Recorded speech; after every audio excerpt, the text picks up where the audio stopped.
We're talking about Chinese modernization and Africa's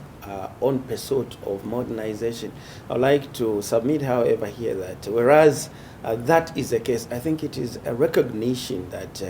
China developed using its own perspectives, taking into account their national conditions and the relevant environment with which would precipitate development in the Chinese designed way. And I think for Africa, we are now in a space where there is no need to reinvent the wheel. We have to return the cultural relevancy of our pursuit to our new way of modernization. But there are already lessons that have been presented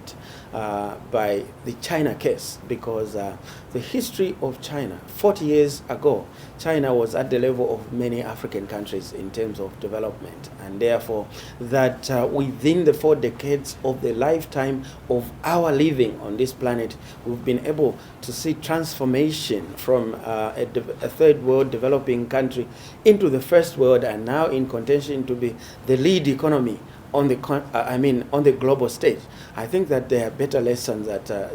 Africa would do well to be able to adopt as their own and not begin to redesign its own paradigm of modernization. I think that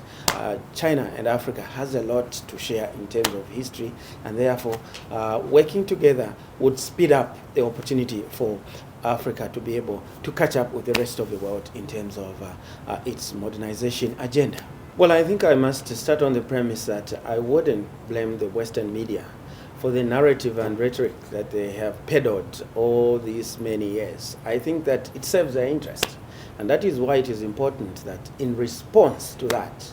China and Africa, faced with a similar peril, have come together to begin to develop a media agenda that speaks their story, that tells the rest of the world what China is all about, what Africa is all about, that we are good people and we are well endowed with resource, that working together, China and Africa holds the touch for the next developmental agenda of the global village.